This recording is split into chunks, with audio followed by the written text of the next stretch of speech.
BRTA থেকে স্বীকৃত লাইসেন্সের দাবিতে আজকে সারা দেশে একযোগে সংগ্রাম পরিষদ কর্মসূচি পালন করছে। আমরা মনে করি বিআরটিএ থেকে রেজিস্ট্রেশন রুট পারমিট লাইসেন্সের মাধ্যমে এই ব্যাটারি চালিত যানবাহনকে একটা শৃঙ্খলার মধ্যে আনা সম্ভব। পাশাপাশি আমরা মহাসড়কে সাইড লেন নির্মাণের দাবি জানাচ্ছি, পার্কিং স্ট্যান্ড নির্মাণের দাবি জানিয়ে আমরা সড়কে শৃঙ্খলা ফেরানোর দাবি জানাচ্ছি। আরেকটা বিষয় হচ্ছে বরিশাল সিটি কর্পোরেশন। সাম্প্রতিক সময় আমরা শুনেছি যে পুরানো যে শওকত হোসেন হিরণ আমলের এবং হচ্ছে আহসান আবেদ কামালের আমলের যে টোকেন, সেই টোকেন রিনিউ করার একটা ঘোষণা তারা দিয়েছেন। আমরা জানি যে এই টোকেনগুলি স্বজনপ্রীতির মাধ্যমে অনেকাংশে ব্যবসায়ীদেরকে দেওয়া হয়েছিল। এই টোকেনগুলি ভাড়া দেওয়া হতো, বাণিজ্যের জন্য ব্যবহৃত হতো। এই টোকেন কার সাথে কথা বলে কোন ভাবে সিটি কর্পোরেশন এখানে জবানের সিদ্ধান্ত নিয়েছেন আমরা জানি না। আমরা অবিলম্বে এই টোকেন বাতিলের দাবি জানাচ্ছি। সিটি কর্পোরেশন এই টোকেন দেওয়ার কোনো এখতিয়ার রাখে না। নতুন নীতিমালা অনুযায়ী বিআরটিএ আমাদেরকে লাইসেন্স দেবে, সেই লাইসেন্স আমরা চাই। এবং সিটি কর্পোরেশন যদি এখানে কোনো নতুন টোকেন ব্যবসা চালু করতে চায় তাহলে তার বিরুদ্ধে আমরা প্রতিরোধ গড়ে তোলার ঘোষণা আজকের এই সমাবেশ থেকে দিচ্ছি। আগামী সমাবেশ ডাক দেবো আমরা, যদি এই লাইসেন্স বন্ধ করে দেওয়া না হয়। প্রত্যেকটি মহল্লায়, প্রত্যেকটি পাড়ায়, যেই জায়গায় জায়গায় আমাদের সংগ্রাম কমিটি আছে, আমাদের সৈন্যগণ আছে, সবাইকে আমি সতর্ক করতে চাই, কোন স্ট্যান্ডে কোন ওই 1673 কোন চক্র যদি পড়ে আমাদের কাছে কমিটিগত আসে, সাথে সাথে ওই সারাটা আটকাইয়া অদর চৌকুটাইয়া জায়গায় বসেই রাখবে। সারা বরিশালে একতাবদ্ধ হয়ে ওদের পিছিয়ে লড়াই করব। ওই যে 1673 ওদেরকে আর মাথা তাকে দিয়ে দেব না।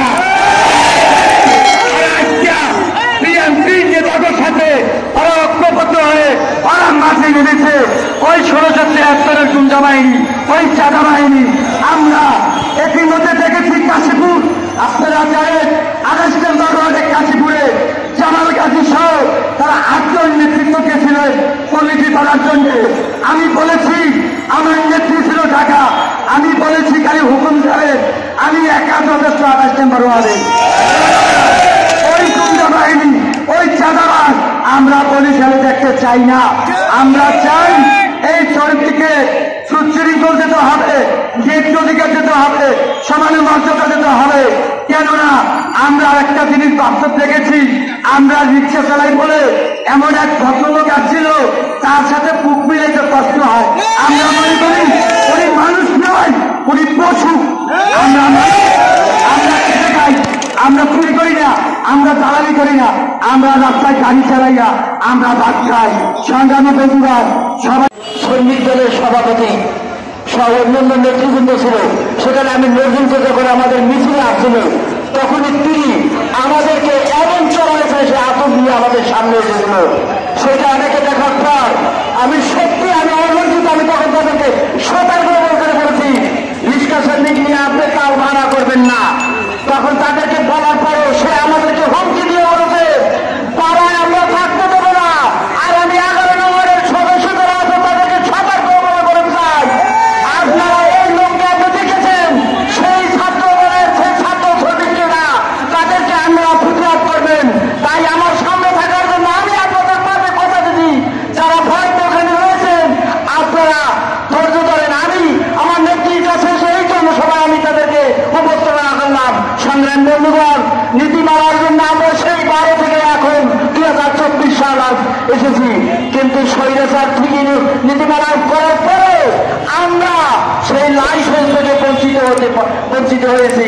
কিন্তু আমরা চাই সারা বাংলাদেশের সকল মানুষের কথা চিন্তা করে, 50,000 লোকের কথা চিন্তা করে আমরা সেই শ্রমিকদের একসাথে লড়াই করে যাচ্ছি।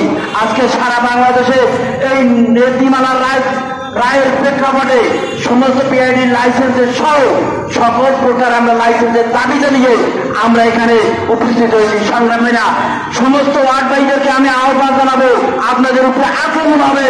ওরা আমাদের ঐক্য থেকে, মনীষার পক্ষ থেকে ওরা আপনাদের আক্রমণ করবে, কিন্তু ভয় পেবেন না। ভয় পেলে জয় করতে পারবেন না। 12 বছর পরও আপনাদের লড়াইতে বিদায় হবে বলে ধন্যবাদ জানিয়ে আমি আমার